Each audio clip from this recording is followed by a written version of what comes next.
Hello and welcome back to Bookish. Today I wanted to do another book review. This time I want to review Love Medicine by Louise Erdrich. This was Erdrich's first novel, I believe, was published back in 1984. And as a debut novel, even though it's decades after she wrote it, it is, I think, a remarkable book. Love Medicine tells the story of a group of Native American families on a reservation in North Dakota, their conflicts with one another, their relationships with one another, and essentially the efforts of all the Native Americans on this reservation to cope with the changes coming to their society and the problems that existed on the reservation in the mid to late 20th century. Louise Erdrich is a member of the Chippewa Nation, which is a part of, now defined, I think, as a part of the Anishinaabe group of people. She frequently writes about the Native American experience on reservations of the Northern Plains. She's a National Book Award winner, and she is one of my, favorite living writers. I came to Louise Erdrich's work relatively late.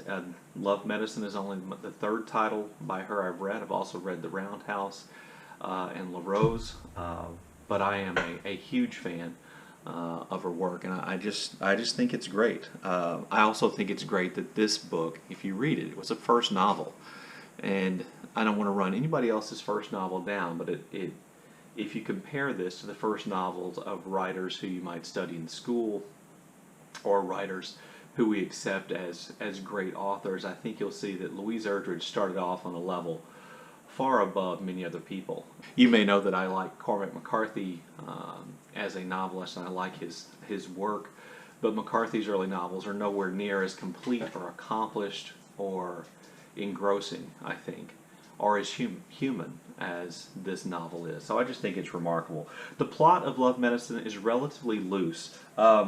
It traces the relationship between multiple families, but primarily it focuses on the Cashpaw family over multiple generations and their relationship with other families on the reservation. Sometimes those are relationships that end up being familial relationships, oftentimes in incredibly close ways. Sometimes those are really contentious relationships.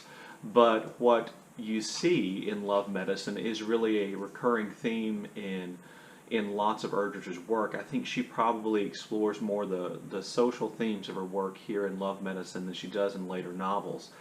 Again, I think this is probably a byproduct of this being her first novel and wanting to make sure she got to say what she wanted to say. So you see in the novel the families, these Native American families on the reservation, struggling with, issues that plagued Native Americans on reservations, like poverty, like having their land taken away, like having to kind of ride the line between federal government and state government and Native American authority, with the poverty that exists on those Native American reservations, with the problems that poverty creates, like alcohol and drug dependence, family abandonment, lots of children born out of wedlock, and how the families attempt to overcome that, or how they try to overcome poverty by creating economic opportunities for themselves, and how frustratingly unsuccessful a lot of those are, how they try to blend their traditional ways of life and keep alive those traditions while being forced to live in an increasingly modern world. The conflict between Native American religion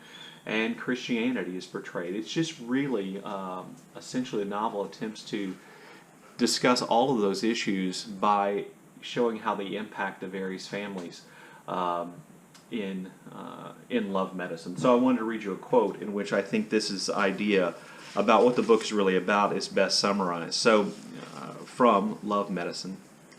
They gave you worthless land to start with, and then they chopped it out from under your feet. They took your kids away and stuffed the English language in their mouth. They sent your brother to hell, they shipped him back fried. They sold you booze for furs and then told you not to drink.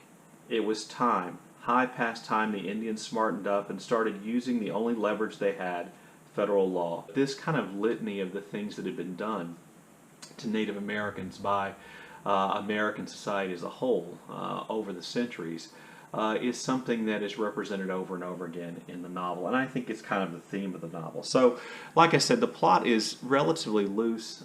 There isn't, there aren't events necessarily that are driving the plot to some point. It's the discussion of how all these things affect the various families involved in the novel over a long period of time. So, one of the great things I think about a debut novel is you get to see both the author's ability and genius can be on display. I think oftentimes some of the most brilliant writing that writers do is contained in their debut novels, and I also think some of their biggest mistakes and shortcomings show up in their debut novels. But I also think you gotta get to see the structure and the influences on them. I really, and I haven't looked this up to see if this is true, but Love Medicine to me, in reading it, reminded me so much of Gabriel Garcia Marquez's 100 Years of Solitude.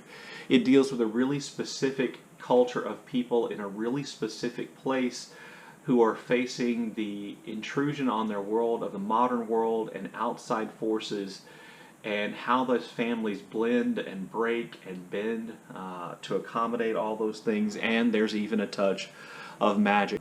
They're ghosts. There's at least one ghost that appears in the book. And to me, that reminded me a lot of Gabriel Garcia Marquez's book. I believe Love Medicine was published a couple of years after 100 Years of Solitude appeared in English in the United States. So I think it's possible it had some influence there. If you follow my channel, you also then know that I'm a fan of Ernest Hemingway's writing. I don't consider myself any longer to be a fanboy of Hemingway himself, but I'm a fan of his writing. And I oftentimes, one of the things I oftentimes say makes Hemingway such an important writer, and a writer who should still be read, is the influence that he has on other writers. And I think the influence he has on American writers can be really, really diverse. So this passage, I think, shows the influence of Hemingway. You can let me know if you think I'm crazy in the comment section. Marie went to bed early. She had peaches and tomatoes to can, chokeberries to boil down, venison to pound. Old man Le Grisale had left her 2 bushels of ripe corn. She woke in the dark, anxious to seal it in fresh jars. In the iron-black air before dawn, she rose, poured water into the speckled blue enamel coffee pot, put it on the range to boil, and sharpened her knife. When the water was hot, she put in 2 fistfuls of coffee. While it was boiling and steeping, she peeled back the stiff husks and pulled away the strands of silk from pale, white gold kernels. She drank her coffee, and then, sitting at the scored wood table, pushed the short, razor-thin blade down each cob. The meat of the corn fell away in milky rows. She filled half a dishpan by the time the air was lighter. The window went gray to blue-gray, night blue to the blue of day. The grass was trembling, the sun pushing over the spines and arms of trees in their gold and rust, when Gordy walked into the yard. So to me, that is so reminiscent of Hemingway in A Big Two-Hearted River, and a description of the Nick Adams character making coffee and preparing his meal, that I can't help but see the influence of Hemingway there. Let me know what you think.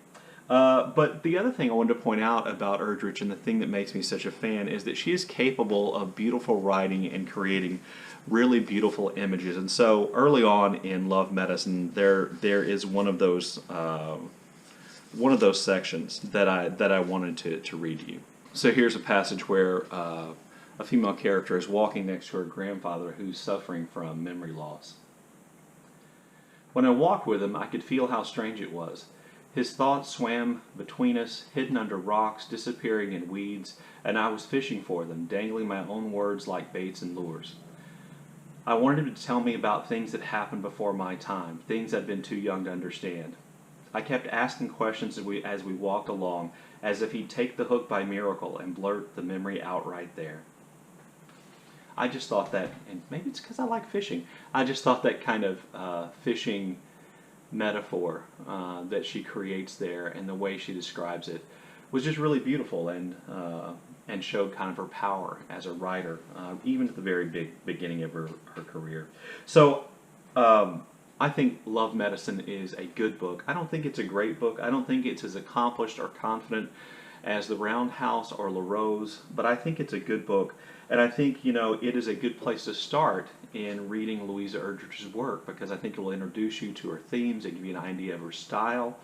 And it will introduce you to kind of, I think, the Native American reality of living on reservations still in the United States of America. Anyway, let me know what you think about my review or Louise Erdrich in the comments section below. And as always, thank you for watching.